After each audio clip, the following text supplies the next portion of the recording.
Hazvina kumira zvakanaka mhuri yeZimbabwe. Tiri kutambira nhau dzinosiririsa iko zvinezvi kufa kwemumwe member March and March chinchikoko team reMK.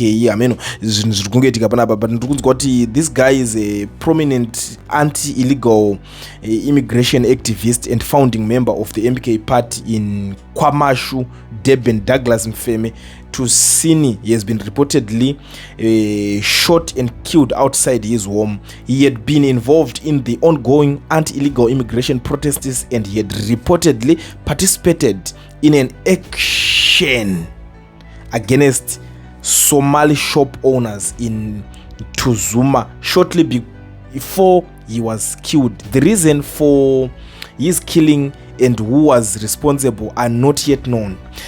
Nyaya dziri kunetsa idzi ndo security murayira kuti Anani Green ngavabve mani. Unonyatsoona kuti hakuna munhu ane matitle deeds enyika. This is something chekuti achisati chaakuzikanwa nemasouth Africans, hakuna ane matitle deeds enyika, but they are busy fighting mabattles avasiri kuziva kuti zvimbori zvizvi zvatiunyatso. Ndandiona kuti unorwa nevanhu vari kuti vari kutotamba nemagangster. Zvimagangster zvezvokuti kuri kubhadharwa inonzi protection fee, and you are not paying protection fee. Wakutokanganisa vamwe vanhu kuita chibusiness chavo chavari kurarama nacho all along.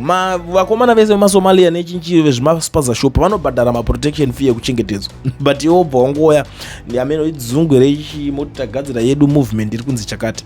These guys vari kupedzwa one by one. Nanhasi ndogara ndichifunga even professor akapiwa una Jasita chinzi iwewe uchadzimwa. Rakuramba uchitoita zvori kuita izvozvo ameno zvako. I don't know, it's just that maybe these guys they don't believe mune zvinhu zvinoitika zvemachurches izvi, but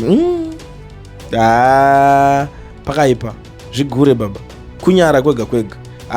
But I feel sorry for this guy because hakuna chinhu chinozodhiserva kuti amana mozonzi maakusvika pakutorerana upenyu.